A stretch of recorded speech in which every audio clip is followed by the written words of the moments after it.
AsSalamu Alykum wa rahmatullahi wa barakatuhu. Welcome to episode 21 of Ramadan Series Season 2. We'll be continuing on to the next surah in our journey through the last 29 surahs of Juz Amma.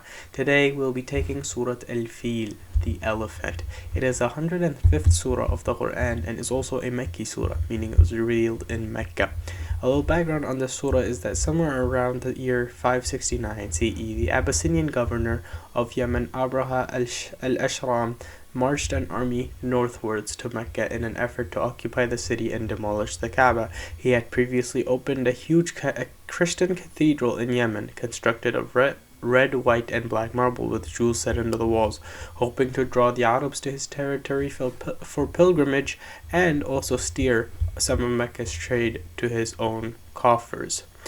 While his exact troop strength is unknown, Abraha did bring with him a dozen or so imported African war elephants sent by Negus of Abyssinia, no doubt to shock and awe the Meccans, and also use their strength to tear down the Kaaba.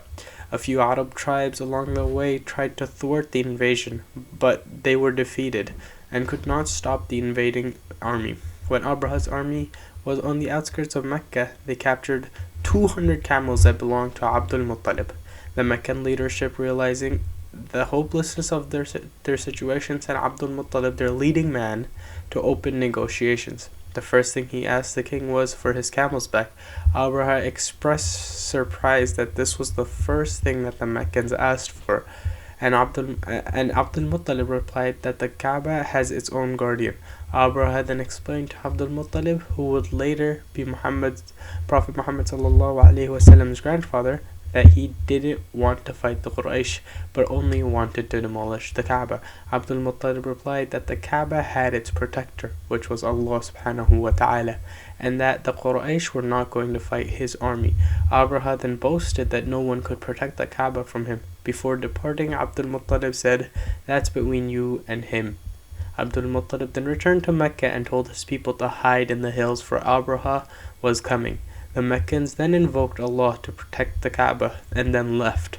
Some citizens remained behind, including Abdul Muttalib's widowed daughter-in-law Amina, who was pregnant with the unborn child she would later name Muhammad.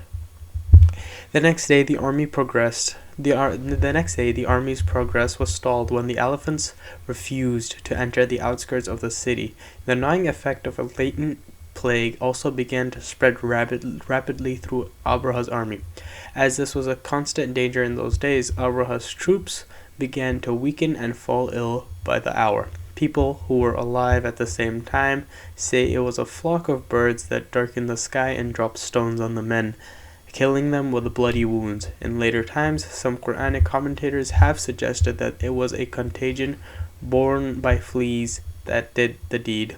If it was the plague, it may have been smallpox or bubonic plague, for it would have left huge welts and open sores on the men's bodies that resembled the wound that a thrown stone would make. In any case, Abraha was forced to withdraw back to his capital of Sana'a, thwarted in his goal. He died shortly after his return home, though some say he died in the field. The rejoicing Meccans returned to their city and ever afterwards referred to this year as the Year of Elephant.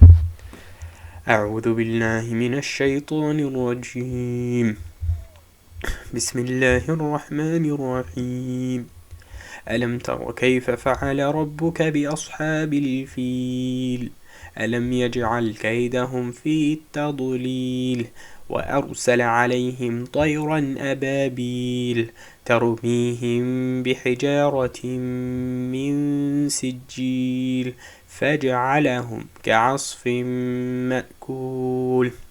In the name of God, the most compassionate, most merciful. Have you not seen, O Prophet, how your Lord dealt with the army of the elephant? Did he not frustrate their scheme?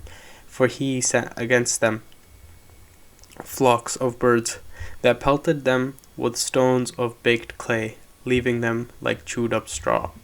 So a short tafsir on this is that in ayah number 2 it said, did he not frustrate their scheme?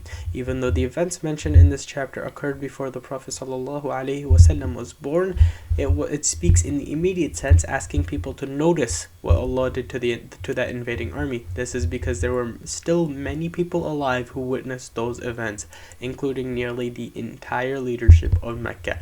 According to both Aisha bint Abi Bakr and her sister Asma, there were also two blind beggars still living in Mecca who were originally among the elephant drivers of Abraha's army.